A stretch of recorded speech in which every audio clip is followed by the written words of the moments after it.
Hello everyone, welcome to Shri Krishna SKM academy. आज हमारा complex number का सेकंड लेक्चर है, जिसमें हम modulus of complex number, triangular inequality, representation of complex number और आर्ग्यूमेंट के बारे में डिस्कस करेंगे। मॉड्यूलस और इसकी प्रॉपर्टीज़ करेंगे। रिप्रेजेंटेशंस होती हैं कॉम्प्लेक्स नंबर की, geometrical representation, vectorial representation, polar form और आयलर फॉर्म, उस सब के बारे में पढ़ेंगे। आर्ग्यूमेंट के बारे में पढ़ेंगे, आर्ग्यूमेंट की प्रॉपर्टीज़ के बारे में पढ़ेंगे। होप कि आपको कुछ नया जानने को मिलेगा। चलो स्टार्ट करते हैं, ठीक है। सबसे पहले मॉड्यूलस ऑफ कॉम्प्लेक्स नंबर्स।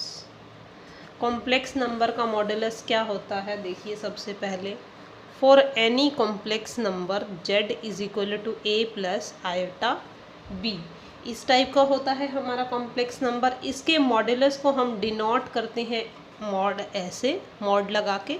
और इसको हम कैसे सॉल्व, क्या इसकी वैल्यू होती है a square plus b square, ठीक है। ये हमारा होता है कॉम्प्लेक्स नंबर का modulus. Modulus of z is equal to a square plus b square का स्क्वायर रूट। दैट इज क्या हुआ है हमारा, ये basically real part of z का square plus imaginary part of z का स्क्वायर, पूरे का स्क्वायर रूट। ये हमारा क्या हुआ, ये हमारा मॉड्यूलस के इक्वल आया। मॉड्यूलस में हमने क्या किया, रियल पार्ट का स्क्वायर प्लस इमेजनरी पार्ट का स्क्वायर रूट, ये होता है हमारा modulus.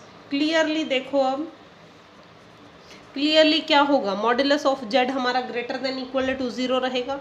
Mod z is greater than equal to 0। देखो क्यों, क्योंकि a एंड b जो रियल नंबर है हमारे कॉम्प्लेक्स नंबर में, जो a और b है, चाहे ये नेगेटिव हो चाहे ये पॉजिटिव हो, लेकिन जब हम इनका स्क्वायर ले लेंगे दोनों का, तो ये स्क्वायर के बाद दोनों पॉजिटिव हो जाएंगे और रूट के बाद भी ये पॉजिटिव ही रहेगा। ग्रेटर देन इक्वल टू 0 रहेगा for all z belongs to c, यानी कि हर एक कॉम्प्लेक्स नंबर का मॉड्यूलस जो होगा वो 0 या 0 से बड़ा होगा, और जो हमारा z होगा, मॉड्यूलस z होगा, वो हमारा रियल नंबर होगा। कैसा नंबर होगा, मॉड्यूलस हमारा रियल नंबर होगा, क्योंकि इसमें आयटा नहीं आया ना। और कॉम्प्लेक्स नंबर के लिए हमें आयटा चाहिए होता है, a प्लस आयटा b की फॉर्म का कोई नंबर होना चाहिए। तो ये हमारा मॉड्यूलस z हमारा कैसा नंबर होगा, रियल नंबर होगा। क्लियर है बात। एक रिमार्क देखो पहले, रिमार्क इन सेट सी आपको बताया था, सी क्या है, set of all complex number, या तो collection of all complex number. जितने भी कॉम्प्लेक्स नंबर हैं उनकी कलेक्शन को हम सी से डिनोट करते हैं। The set C of all complex numbers, the order relation is not defined, ठीक है। सच एज, ऑर्डर रिलेशन क्या होता है, ऑर्डर रिलेशन होता है, देखिए कि mod of z1 greater than z1 is greater than z2 और z2 is greater than z1 has no meaning. देखो, अगर कोई z1 और z2 दो कॉम्प्लेक्स नंबर है, तो हम उन दोनों को आपस में ये नहीं बोल सकते कि z1 बड़ा है z2 से या z2 बड़ा है z1 से। हैज़ नो मीनिंग, यानी कि इस बात का हमारा कोई मीनिंग नहीं होता जब हमारे z1 और z2 कैसे होते हैं, सी सेट के कोई एलिमेंट होते हैं। यानी कि क्या, यानी कि z1 और z2 हमारे कॉम्प्लेक्स नंबर होते हैं, यानी कि कॉम्प्लेक्स नंबर के सेट में ऑर्डर रिलेशन हमारा डिफाइन नहीं होता। ठीक है बात। रियल नंबर है, कोई भी नंबर है, हम उसको बता सकते हैं ना कि कौन बड़ा है। दो अगर हमें नंबर का कंपैरिजन करना है तो हम उनको कंपेयर कर सकते हैं ना, कौन बड़ा है कौन छोटा है। इस तरीके से हम कॉम्प्लेक्स नंबर को कंपेयर नहीं कर सकते। लेकिन मॉडुलस z लगा दिया जब हमने, mod z is greater than equal to Z2 और mod Z2 is greater than mod Z1 has got its meaning. लेकिन जो हमने मॉडुलस लगाने के बाद वैल्यू आई है उसको हम कंपेयर कर सकते हैं, ठीक है। क्यों? क्योंकि mod Z1 and mod Z2 are real numbers. अभी हमने देखा ना कि मॉडुलस वैल्यू कैसी होती है, आर रियल नंबर्स, ठीक है। यानी कि अगर कॉम्प्लेक्स नंबर है उनको हम कंपैरिजन नहीं कर सकते, ऑर्डर रिलेशन उन पे डिफाइन नहीं होता, लेकिन मॉड लेने के बाद हम उनमें रिलेशन डिफाइन कर सकते हैं। हम बता सकते हैं कि ये बड़ा है या छोटा है, जो भी इसके बीच में रिलेशन आता है। क्यों कर सकते हैं ऐसा? Since mod of Z1 and mod of Z2 are real numbers. Clear है बात? चलो आगे करते हैं properties of modulus.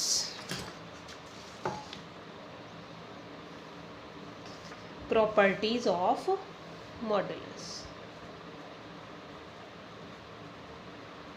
Properties of modulus. Modulus की प्रॉपर्टीज देखिए। फर्स्ट तो यही कि mod ऑफ Z हमारा कैसा रहेगा, ग्रेटर देन इक्वल टू 0। अभी हमने बात की कि अगर Z कोई भी है, a प्लस आयोटा b कुछ भी है, अगर दोनों नेगेटिव है तब भी हमारा ये पॉजिटिव ही रहेगा। फर्स्ट प्रॉपर्टी तो यही हो गई हमारी कि mod of Z is greater than equal to 0, ठीक है। Second, mod Z belongs to real numbers, ठीक है। रियल नंबर्स लिखो या रियल लिखने के बिलोंग्स टू, ये सेट ऑफ रियल नंबर होता है, ये यूनिवर्सल हमें पता है, ठीक है। थर्ड, Z का मॉड लें हम, या तो Z के कॉम्प्लेक्स कंजुगेट का मॉड लें, या फिर आयोटा Z का मॉड लें, या तो फिर माइनस ऑफ Z का मॉड लें। इन सब की वैल्यू हमारी क्या आती है? सेम आती है, ठीक है। जो Z का मॉडुलस होगा वह Z के कॉम्प्लेक्स कंजुगेट का होगा, और जो उसको आयटा से मल्टीप्लाई करने के बाद होगा वो भी सेम होगा, और जो माइनस ऑफ Z का होगा वो भी Z के इक्वल ही आएगा, ठीक है। किसी भी क्वेश्चन में आप अप्लाई करके देख सकते हैं ये, ठीक है। देखो क्यों? क्योंकि Z में मान लो हम, चलो देख ही लेते हैं, Z मानो हमारा है a प्लस आयोटा b है, हम ये जर्नल लेके चले Z a plus iota. Mod of Z हमारा क्या होगा? a square plus b square का स्क्वायर रूट, ठीक है। अब देखो Z का कॉम्प्लेक्स कंजुगेट क्या होगा? कॉम्प्लेक्स कंजुगेट फर्स्ट लेक्चर में किया था, a माइनस आयोटा b। अब मॉड क्या होगा इसका? a square plus minus b का स्क्वायर। माइनस b का स्क्वायर क्या हो जाएगा? माइनस b का स्क्वायर b स्क्वायर ही तो हो जाएगा, आ गया सेम। ऐसे ही अगर आयटा से मल्टीप्लाई कर देंगे तब भी, नेगेटिव से मल्टीप्लाई कर देंगे तब भी हमारा सेम रहेगा, ओके। चलो आगे, mod of Z1, mod of Z2 into Z3, इन सब का मॉड, अगर तीन कॉम्प्लेक्स नंबर आपस में मल्टीप्लाई हैं या कितने भी मल्टीप्लाई हैं, 2 3 4 जितने भी मल्टीप्लाई हैं, हम उन सब का अलग अलग से मॉड लेंगे तब भी वैल्यू हमारी सेम होती है, ठीक है। यानी कि मल्टीप्लिकेशन जब होती है तो उसका अलग अलग मॉड भी हमारा पूरे के मॉड के इक्वल ही आता है। क्लियर है बात? इसी तरीके से इसी तरीके से Z1 बाय Z2 का मॉड हमारा होगा mod of Z1 by mod of Z2 के इक्वल, ठीक है, ठीक है। ये हमारा इसके इक्वल होगा। क्या होगा यहाँ पे? वही जो हमने किया था, जहाँ वेयर नीचे वाला हमारा 0 नहीं होना चाहिए। नीचे 0 हो जाएगी तो इनडिटर्मिनेंट फॉर्म बन जाएगी ना, ठीक है। नीचे वाला हमारा 0 के इक्वल नहीं होना चाहिए। Second, Z into Z bar is equal to mod Z का स्क्वायर होता है। ये आप लोगों को याद रखनी है, ये कल वाली प्रॉपर्टी में भी थी जो हमने उसकी की थी, कॉम्प्लेक्स कंजुगेट की थी। Z into Z complex conjugate is equal to mod of Z का स्क्वायर होगा, ठीक है। देखो ये सिंपल यही देख लेते हैं, जेड भी है जेड बार भी है, दोनों को मल्टीप्लाई करेंगे तो ए स्क्वेयर आयटा से आयटा -1 हो जाएगा, माइनस माइनस अगर हम लेते तो 20 के ए, वैसे हमारा अगर आयटा ना होता ए स्क्वेयर माइनस बी स्क्वेयर आता, ठीक है, लेकिन माइनस आयटा हमारा साथ है, आयटा स्क्वेयर माइनस से माइनस प्लस हो जाएगा, ए स्क्वेयर प्लस बी स्क्वेयर ही तो आ जाएगा, ठीक है, इसको इससे मल्टीप्लाई करेंगे तो, ठीक है। एक और देखो, mod of Z is equal to 1, अगर mod of Z is equal to 1 है तो हम इसको क्या कहते हैं, यूनिमॉड्यूलर, यूनिमॉड्यूलर नंबर कहते हैं जिसका मॉड हमारा 1 के इक्वल आता है। और ये कब आता है, जब z इंटू जेड बार 1 के इक्वल होगा, या तो यहाँ से Z bar is equal to 1/z के इक्वल आ जाएगा, ठीक है। इसी को अगर हम ऊपर वाली में प्रॉपर्टी में पुट करेंगे तो z इंटू जेड बार, अगर z मॉडुलस ऑफ z 1 है तो z इंटू जेड बार भी 1 के इक्वल आएगा और z bar is equal to 1/z के इक्वल हो जाएगा। क्लियर है बात। यूनिमॉड्यूलर वो होते हैं जिनका मॉडुलस 1 के इक्वल आता है। अब देखो कैसे होते हैं ये नंबर, कौन से होते हैं, देखो एक क्वेश्चन दिखाती हूँ। z is equal to -1/2 plus √3/2 iota, ये ओमेगा की वैल्यू होती है, क्यूब रूट ऑफ यूनिटी में देखेंगे हम, वैसे पता भी होगा आप लोगों को। z अगर ऐसा है हमारा तो मॉड ऑफ z देखना क्या आएगा, रियल पार्ट का स्क्वायर प्लस इमेजनरी पार्ट का स्क्वायर रूट 1/4 प्लस 3/4 का स्क्वायर रूट, क्या बन गया ये 4/4, दैट इज़ 1 बन गया ना तो ये हमारा क्या है, यूनिमॉड्यूलर है z हमारा, ठीक है। और कैसे नंबर होते हैं जिनका मॉडुलस 1 आता है, देखो एक इस टाइप के भी अगर क्वेश्चन आ जाता है हमें कई बार, z इज इक्वल टू कोई भी कॉम्प्लेक्स नंबर दे दिया, नीचे उसी के कॉम्प्लेक्स कंजुगेट से डिवाइड कर दिया, देखो ये कॉम्प्लेक्स नंबर है, नीचे इसी का कॉम्प्लेक्स कंजुगेट है ना, अगर एक कॉम्प्लेक्स नंबर को उसी के कॉम्प्लेक्स कंजुगेट से डिवाइड किया हुआ है तो उसका मॉडुलस किसके इक्वल आ जाएगा। देखो अभी हमने प्रॉपर्टी की, अगर डिवीज़न में होता है तो दोनों का अलग अलग ले लेते हैं, अलग अलग ले लेते हैं तो ले लो अलग अलग। अब इसका मॉड कितना बनेगा, 3, 9, 4, 16 रूट, इसका भी नीचे माइनस है तो प्लस ही तो हो जाएगा, तो 5 दैट इज़ 1, ये भी क्या हो गया, यूनिमॉड्यूलर। यानी कि अगर कोई भी कॉम्प्लेक्स नंबर है, नीचे उसका कॉम्प्लेक्स कंजुगेट है तो उसका मॉड भी पूरे का 1 के इक्वल आएगा। क्लियर है बात। चलो आगे,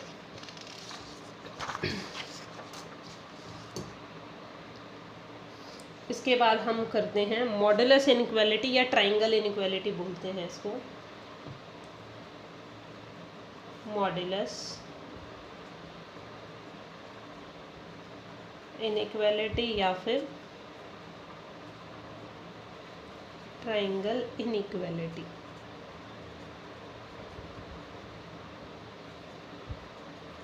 देखो क्या होती हैं ये, वेक्टर किया आप लोगों ने, अभी वेक्टर की 3 वीडियोस आई हैं हमारे चैनल पे, काफ़ी टाइम से आई हुई हैं, उसमें भी पढ़ा था हमने ट्रायंगुलर लाइन। देखो Z1 ये है Z2, ठीक है, तो ये किसके इक्वल होता है, Z1 प्लस Z2 का मॉड, ठीक है। ये Z1 है, ये Z2 है और ये Z1 प्लस Z2 है, ये सम होता है वेक्टर वाले रूल के अकॉर्डिंग, ये इसके इक्वल होता है, ठीक है। ये माइनस भी हो जाता है, अगर इसको Z1 इसको Z2 मान लेंगे तो ये थर्ड साइड हमारी Z1 माइनस Z2 हो जाएगी, ठीक है, माइनस भी हो सकती है। तो कैसे होता है, देखो आप लोगों को एक प्रॉपर्टी, एक बात पता है, sum of 2 sides of triangle is always greater than the third side. 2 sides की, ट्रायंगल की 2 साइड्स का सम तीसरी साइड से हमेशा बड़ा रहता है, ठीक है। यानी कि तीसरी साइड हमने मान ली Z1 प्लस Z2 का मॉड से बड़ा रहेगा क्या, 2 साइड्स का सम, ठीक है। समझ में आई बात? ये दो साइड हमारा ट्राइंगल बन गया ये ऐसे, ये आपको वेक्टर में समझ आ जाएगा कि ये Z1 है, ये Z2 है, तो ये Z1 प्लस Z2 का मॉड है, ये Z1 इसकी लेंथ है, मॉड का मतलब इसकी लेंथ भी होता है एक तरह, ठीक है। इन दोनों का सम इससे बड़ा रहेगा, बन गई इनइक्वालिटी, ठीक है। एक और भी बात हमारी होती है क्या, कि इन दोनों का डिफरेंस हमेशा, मतलब किन्हीं भी दो का ले सकते हैं हम, दो difference of two sides of triangle is always less than the third side, ठीक है। सम तो दो साइड का हमेशा तीसरी साइड से ज़्यादा रहता है, लेकिन दो साइड का डिफरेंस तीसरी साइड से हमेशा कम रहता है, ये हमारी प्रॉपर्टीज़ होती हैं, ठीक है। देखो फिर अगर डिफरेंस लेंगे हम तो ये बड़ा हो जाए, ये तो थर्ड साइड बड़ी हो जाएगी, Z1 माइनस Z2 के मॉड्स। क्लियर है बात? इसी तरीके से ये साइड हमारी Z1 माइनस Z2 भी हो सकती है, थर्ड साइड कैसे होएगी वो, अगर ये Z1 है ये Z2 है, और तो हम ये वाली साइड ले लेते थे Z1 माइनस Z2। अगर Z1 माइनस Z2 है, Z1 minus Z2 third side लेके अप्लाई कर दो, तो Z1 माइनस Z2 हमेशा छोटा रहेगा Z1 प्लस Z2 से, और Z1 माइनस Z2 बड़ा रहेगा mod of Z1 minus mod of Z2 से। क्लियर है ये बात? समझ में आई? ना समझ आए तो इसको एक बार दोबारा से देख लेना, ठीक है। बाकी सिर्फ इसमें एक ये दो प्रॉपर्टीज यही लगी हैं कि sum of the two side of triangle is always greater than the third side, and difference of two sides of the triangle is always less than the third side. Clear है बात? चलो आगे। इसके बाद हम बात करते हैं representation of a complex number. Representation of a complex number. एक कॉम्प्लेक्स नंबर को कैसे रिप्रेजेंट कर सकते हैं, सबसे पहले हम देखते हैं ज्योमेट्रिकल रिप्रेजेंटेशन।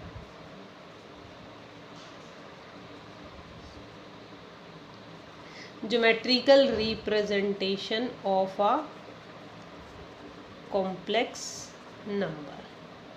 सबसे पहले हम ज्योमेट्रिकल रिप्रेजेंटेशन देखते हैं कॉम्प्लेक्स नंबर की। ज्योमेट्रिक रिप्रेजेंटेशन कैसे होती है, देखो, Z is equal to X plus iota Y can be represented by a point. कोई भी कॉम्प्लेक्स नंबर है x प्लस आइटा वाई की फॉर्म का होगा, इसको हम एक पॉइंट की फॉर्म में रिप्रेजेंट कर सकते हैं। वो पॉइंट क्या होगा, x comma Y on the plane known as complex plane, या तो इसको बोलो कॉम्प्लेक्स प्लेन या बोलो आर्गेंट प्लेन या तो फिर गॉसियन प्लेन, ठीक है। प्लेन होता है जिस प्लेन के ऊपर हम कॉम्प्लेक्स नंबर को एज अ पॉइंट रिप्रेजेंट कर सकते हैं। देखो कैसे रिप्रेजेंट करेंगे, हम क्या करते हैं, हमारा नॉर्मल जो होता है एक्स डैश ओ एक्स, यानी कि एक्स एक्सिस, ये इसको हम मान लेते हैं रियल एक्सिस, और वाई डैश ओ वाई को हम मान लेते हैं इमेजिनरी एक्सिस, ठीक है।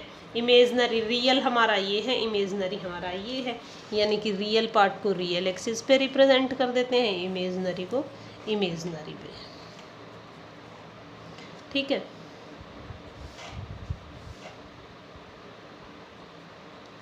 पॉइंट हमारा सपोज यहाँ है x कोमा वाई, ये हमारा P पॉइंट हो गया, तो ये हमारा एज अ पॉइंट रिप्रेजेंट हो गया। ये हमारा पॉइंट वेक्टर, उसको कॉम्प्लेक्स नंबर को डिनोट कर रहा है पॉइंट P, ठीक है। अब जो इसकी लेंथ होगी, length of the line segment, कौन से लाइन सेगमेंट की, OP की, इज कॉल्ड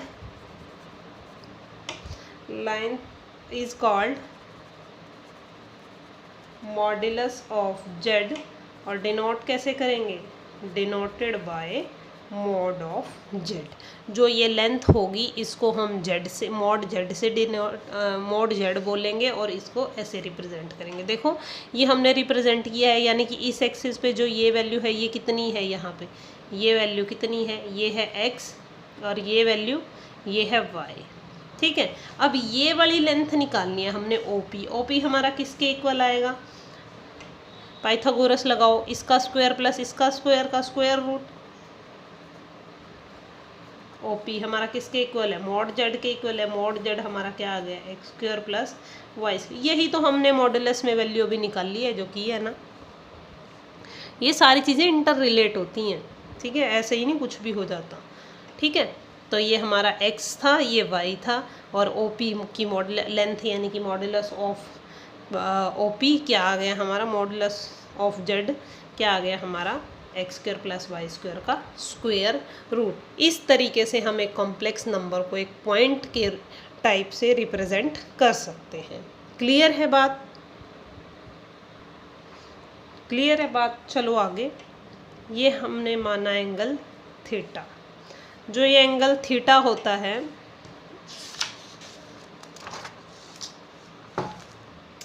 हाँ जी, इसके बाद बात करते हैं हम एंगल थीटा की। उसको हम बोलते हैं आर्ग्यूमेंट, उसको हम बोलते हैं आर्ग्यूमेंट। ठीक है, इसको हम बोलते हैं आर्ग्यूमेंट। क्या होता है, देखो अभी जो यही दिखा देते हैं।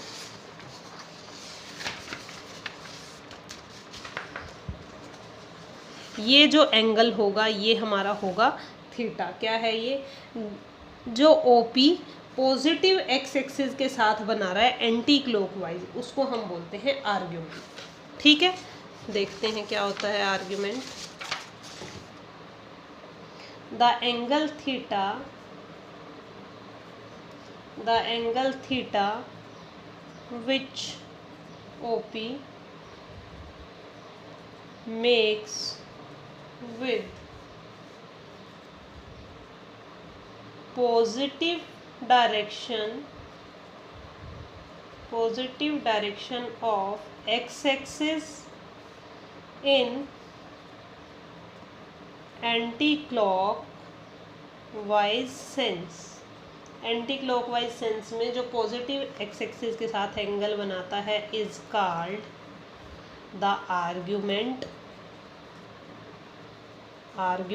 और एम्पलीट्यूड ऑफ जेड।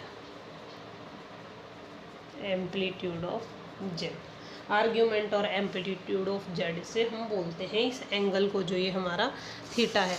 ये क्या होना चाहिए, एंटी क्लॉकवाइज डायरेक्शन में होना चाहिए, पॉजिटिव एक्स एक्सिस के साथ होना चाहिए। ठीक है, ठीक है, और इसको डिनोट कैसे करते हैं, denoted by argument of Z और एम्पलीट्यूड ऑफ जेड। क्लियर है बात।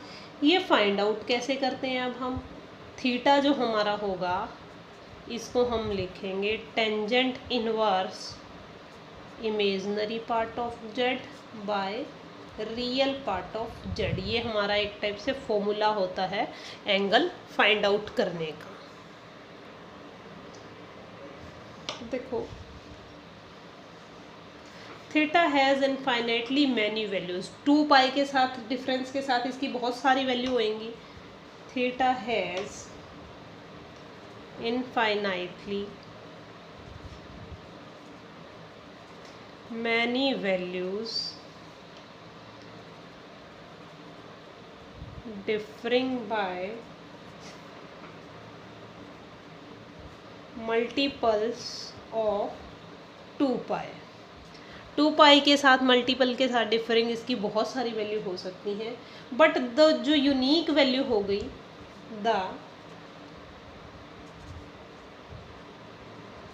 The unique value of theta कैसी, सच दैट थीटा हमारा कैसा होना चाहिए, -पाई और पाई के बीच में, is called principal argument. Is called principal argument. ठीक है, प्रिंसिपल आर्ग्यूमेंट हम बोलेंगे जब हमारी वैल्यू थीटा की कैसी होगी, माइनस पाई और पाई के बीच में लाई करेगी।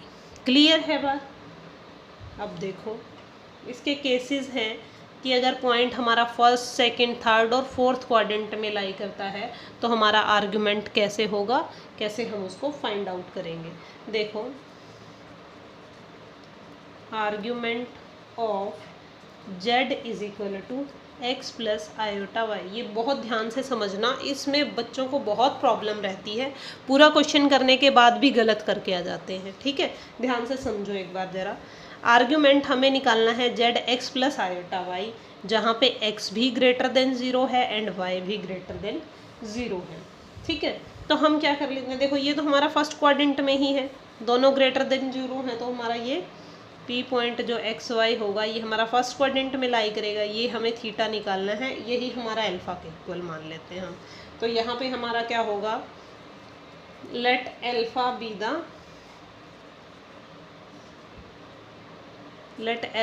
The acute angle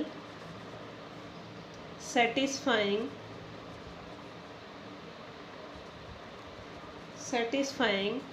tangent alpha is equal to mod of imaginary by real। ठीक है, टेंजेंट अल्फा हमने ले लिया, अल्फा को मान लिया कि जो इमेजनरी बाय रियल के इक्वल आएगा वो हमारा हो गया। तो ये थीटा के इक्वल ही आएगा यहाँ पे तो डायरेक्ट हमें दिख ही रहा है कि जो अल्फा है वही थीटा के इक्वल है। ठीक है, तो यहाँ पे तो हमारा जो डायरेक्ट ये वैल्यू पुट करके आएगी वही हमारा थीटा आ जाएगा। ठीक है, लेकिन जैसे जैसे हम आगे क्वाड्रेंट में बढ़ते हैं हमें थोड़ी प्रॉब्लम आनी शुरू हो जाती है। सेकंड देखो, अगर हमें जेड दे रखा है, जेड वही अगर हमारा x लेस देन 0 हो और y ग्रेटर देन 0 हो, यानी कि क्या, x नेगेटिव और y पॉजिटिव, पॉइंट हमारा कहाँ होगा, सेकंड क्वाड्रेंट में होगा, यानी कि पॉइंट हमारा होगा यहाँ पे कहीं। ठीक है, अब यहाँ पे कहीं होगा तो हमने जो अल्फा एक्यूट एंगल मानना है जो, तो अल्फा तो हमारा आ जाएगा tangent alpha is equal to mod of y by X करके, यहाँ से हमारी क्या आ जाएगी, अल्फा की वैल्यू, अल्फा हमारा क्या है, ये वाला एंगल आएगा, अल्फा एंगल है, बट हमें क्या चाहिए, ये चाहिए पॉजिटिव डायरेक्शन में एंटी क्लॉकवाइज। ये कैसे निकलेगा, ये हमारा थीटा तो हमारा ये होगा ना, थीटा हमारा होगा पाई माइनस अल्फा। समझ में आई बात। यहाँ पे तो हमारा अल्फा और थीटा सेम था, यानी कि ये जो P पॉइंट था ये इसके साथ यही एंगल बना रहा था, लेकिन यहाँ पे हमारा x एक्सिस के साथ तो इसने ये एंगल बनाया अल्फा, इस फॉर्मूले से हमें ये इस एंगल की वैल्यू देगा, लेकिन हमें तो ये वाला जो एंगल होगा हमारा थीटा, ये कैसे निकलेगा, ये पूरा पाई माइनस अल्फा हमारा, ये हमारा होगा थीटा के इक्वल, ये हमारा होगा आर्ग्यूमेंट ऑफ जेड, जो यहाँ P पॉइंट पे ये जेड निकले, जेड जो हमें ये गिवन है इसका आर्ग्यूमेंट हमारा पाई माइनस अल्फा होगा। क्लियर है बात। अब बात करते हैं थर्ड क्वाड्रेंट की। थर्ड, इफ दोनों नेगेटिव हो, x भी नेगेटिव एंड y भी नेगेटिव, तो पॉइंट कहाँ लाई करेगा हमारा, थर्ड क्वाड्रेंट में, यानी कि पॉइंट हमारा लाई करेगा यहाँ पे कहीं। ठीक है, यहाँ लाई करेगा, तो जो हम अल्फा निकाल लेंगे ऐसे, ये हमारा कौन सा एंगल निकलेगा, ये हमारा ये वाला एंगल निकलेगा अल्फा, बट हमें क्या चाहिए, ये चाहिए। ठीक है, ये हमारा किसके इक्वल होगा, थीटा हमारा इक्वल होगा, देखो पाई माइनस अल्फा, बट हमें एंटी क्लॉकवाइज चाहिए, एंटी क्लॉकवाइज के लिए हम इसके आगे लगा देंगे minus pi minus alpha. Clear है बात सबको। चलो आगे, if x greater than 0 and y less than 0, यानी कि पॉइंट हमारा कहाँ लाई किया, फोर्थ क्वाड्रेंट में, यानी कि ये होगा हमारा अल्फा। कैसे निकाल लेंगे अल्फा, वही tangent alpha is equal to mod of minus y by X, imaginary by real, लेकिन थीटा हमें क्या चाहिए, ये तो एंगल इस डायरेक्शन में है, हमें अपोजिट चाहिए, तो हम क्या लिखेंगे इसको, माइनस अल्फ़ा। समझ में आई बात? ये हमारा ऐसे हमारा निकलता है आर्ग्यूमेंट। क्लियर है बात? इन बातों का अगर नहीं आपको पता होता तो आप क्वेश्चन को पूरा सॉल्व करने के बाद भी गलत करके आते हैं। ठीक है, चलिए एक एग्जांपल देखते हैं। Find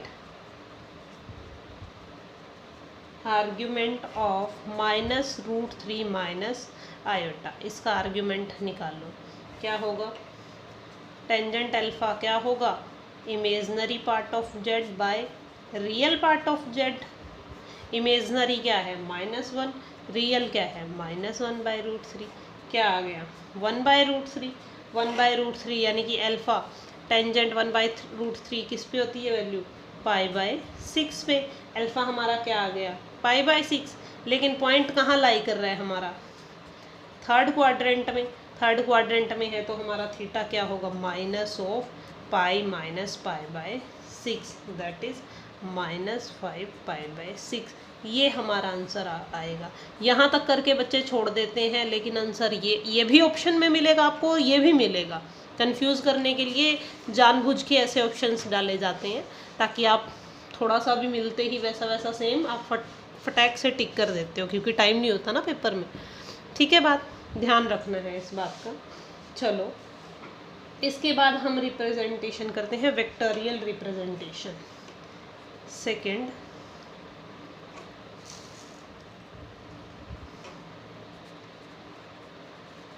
vectorial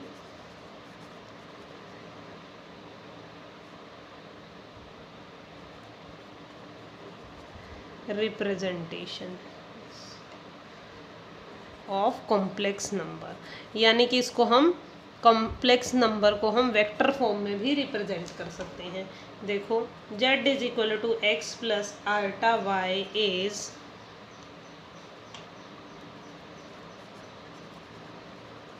represented by vector OP। इसको हम OP वेक्टर की फॉर्म में रिप्रेजेंट कर देते हैं। बस कोई ज़्यादा डिफरेंस नहीं है, बस बोलने का एक थोड़ा सा डिफरेंस है। ये वही पॉइंट P x y है, तो जो ये एक पॉइंट को जो ओरिजिन से होता है वो क्या होती है? उसका पोजीशन वेक्टर बन जाता है। वेक्टर में हमने पढ़ा है, तो ये क्या बन गया? OP पोजीशन वेक्टर बन गया। और जो इसकी लेंथ होगी mod z is length of OP। ठीक है, ठीक है, ये जो हमारी हो mod z हो गई, ये OP वेक्टर की लेंथ हो जाएगी और आर्ग्यूमेंट एंगल होगा। एंड आर्ग्यूमेंट इज एंगल, कौन सा एंगल? विच डायरेक्टेड लाइन, वेक्टर की directed line OP makes with the direction of x axis. ठीक है, जो आर्ग्यूमेंट होगा यहाँ पे हमने क्या बोल दिया? आर्ग्यूमेंट होगा यही सेम बात होगी, लेकिन हमने इसको सिर्फ इस तरीके से बोल दिया कि इसकी डायरेक्शन के साथ जो एंगल बनाएगी उसको हम आर्ग्यूमेंट z बोल रहे हैं। ठीक है, देखो रिप्रेजेंट हम किसी भी तरीके से कर सकते हैं, लेकिन बात तो सेम ही रहती है ना, उसको किसी भी तरीके से हम बोलें। ठीक है, लेकिन पेपर में कई बार पूछ लिया जाता है कि इसकी रिप्रेजेंटेशन कौन सी, किस टाइप की है, क्या है, मतलब तो ये बेसिक चीज़ें वैसे भी आप लोगों को पता होनी चाहिए। इन्हीं बेसिक चीज़ों से ही बड़ी चीज़ें बनती हैं, है ना। चलो उसके बाद है पोलर या trigonometric form. Polar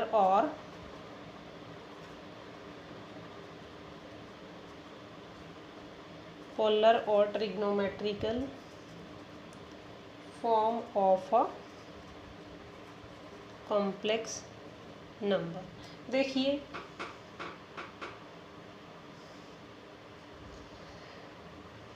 z = x + ultra y को जब हम लिखते हैं ना ऐसे, z = r cos theta + ultra sign theta, ये हमारी हो जाती है पोलर फॉर्म या ट्रिग्नोमेट्रिक। हमने इसको ट्रिग्नोमेट्रिक फॉर्म में कन्वर्ट कर दिया, जहाँ पे r क्या होता है?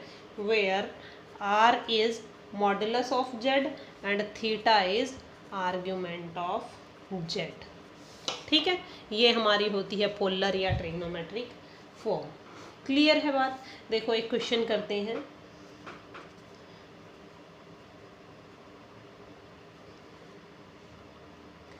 Right the complex number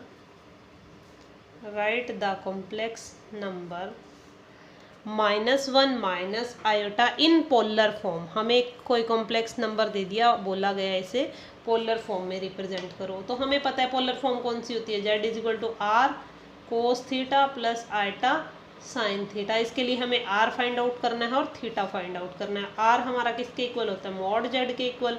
mod Z, Z हमें ये गिवन है, वेयर हमें जेड क्या गिवन है ये भी लिख लेते हैं। चलो इसी को, जेड हमारा इसके इक्वल है। मॉड जेड क्या होगा, -1 का स्क्वायर प्लस -1 का स्क्वायर का स्क्वायर रूट, यानी कि √2 हमारा आ गया मॉड जेड। अब हम निकालते हैं टेंजेंट अल्फा। पॉइंट हमारा कौन से क्वाड्रेंट में, दोनों नेगेटिव तो थर्ड क्वाड्रेंट। अल्फा हमारा imaginary part of Z by real part of Z, यानी कि -1 बाय -1 दैट इज 1 वैल्यू किस पे आती है, अल्फा की, टेंजेंट की। Tangent alpha is equal to π/4, ये हमारी अल्फा की वैल्यू है। पॉइंट हमारा कहाँ पे है, थर्ड क्वाड्रेंट में। थर्ड क्वाड्रेंट में है तो थीटा हमारा कैसे होगा, -π π/4, यानी कि -3π/4 वैल्यू आ गई। पुट कर दो, जेड इज इक्वल टू, इसमें पुट करेंगे अब r √2 कोस -3π/4 प्लस आयटा साइन -3π/4। ठीक है, यहाँ पे देखो कॉस नेगेटिव के साथ नेगेटिव ही रहता है, नेगेटिव के साथ पॉजिटिव रहता है, सॉरी, √2 कोस 3π/4 हो जाएगा। लेकिन साइन में नेगेटिव साइन बाहर आ जाता है, तो इसको बाहर लिख दो। ये क्या बन गई हमारी पोलर फॉर्म। ठीक है, देखो next Euler form, Eulerian form of a complex number. देखो वही z अगर हमारा x प्लस आयटा y है तो z को हम लिख सकते हैं r कोस theta plus iota sine theta. अभी हमने लिखा पोलर फॉर्म में, ठीक है। लेकिन हमारे पास क्या होता है, we have e iota theta is equal to cos theta plus iota sine theta. ये हमारी एक फॉर्म होती है। ई आयटा थीटा को हम कोस theta plus iota sine theta की जैसे खोल सकते हैं, तो हम इसको लिख सकते हैं ई आयटा थीटा, यानी कि z is equal to r e iota theta. ये हमारी क्या हो गई, Euler form. This form of z is known as Eulerian form. इसको हम क्या बोलते हैं, आयलर फॉर्म बोलते हैं। क्लियर है बात। एक क्वेश्चन करें आयलर फॉर्म का भी, चलो करते हैं।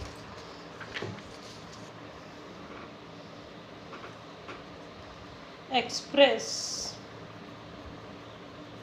-2 + 2 आयटा इन आयलर फॉर्म, इन आयलर फॉर्म। देखो हमें z क्या दिया हुआ है, हमें आयलर फॉर्म के लिए क्या चाहिए, r और थीटा। आयलर फॉर्म कैसे होती है, r e आयटा थीटा के r और थीटा चाहिए, जहाँ पे वहाँ पे भी यहाँ पे भी आयलर फॉर्म में भी हमारा जो r है वो मॉड z और थीटा आर्ग्यूमेंट होगा। देखो r फाइंड आउट करो सबसे पहले, r क्या होगा, मॉड z यानी कि -2 का स्क्वायर प्लस 2 का स्क्वायर का स्क्वायर रूट, 4 + 4 8, यानी कि 2√2। ये हमारे आ गई r की वैल्यू। अब हमें निकालना है थीटा। अल्फा कैसे निकालेंगे, tangent inverse imaginary by real 1, यानी कि अल्फा आ गया हमारा π/4। अभी पिछले में भी ऐसा ही निकाला था, ठीक है। और पॉइंट कहाँ है हमारा, x नेगेटिव y पॉजिटिव, यानी कि सेकेंड क्वाड्रेंट। सेकेंड क्वाड्रेंट में थीटा क्या होगा, pi minus pi by 4, that is 3 pi by 4। तो ये हमारा क्या आ गया, थीटा आ गया। तो z को हमने क्या लिख दिया, r 2√2 e आइटा थीटा। ये हमारी हो गई आइलेरियन फॉर्म। क्लियर है बात सबको? चलो, आर्ग्यूमेंट क्लियर हो गया क्या होता है। अब हम देखते हैं properties of argument. Properties of argument. Argument की प्रॉपर्टीज देखो। Argument of z complex conjugate is equal to minus of argument of z होती है। जो आर्ग्यूमेंट ऑफ z होगा उसका नेगेटिव होगा उसके कॉम्प्लेक्स कंजुगेट का आर्ग्यूमेंट। ठीक है बात। Argument of z1 and z2 दो मल्टीप्लिकेशन में है कॉम्प्लेक्स नंबर, उनका आर्ग्यूमेंट क्या होगा, argument of z1 plus argument of z2, दोनों को सम करके लिख देंगे। अगर है argument of z1 into z2 का कॉम्प्लेक्स कंजुगेट, कॉम्प्लेक्स कंजुगेट का भी हमने देखा माइनस आ जाता है, माइनस आ जाएगा, यानी कि आर्ग्यूमेंट ऑफ z1 बिना कॉम्प्लेक्स कंजुगेट होता था तो प्लस z2 होता था, अब क्या हो जाएगा, माइनस ऑफ आर्ग्यूमेंट z2। ठीक है। फोर्थ, अगर argument of z1 bye z2 निकालना है तो क्या होगा, argument of z1 minus argument of z2। ठीक है, आज के लिए इतना ही। Thank you for watching. Like share and subscribe. Thank you.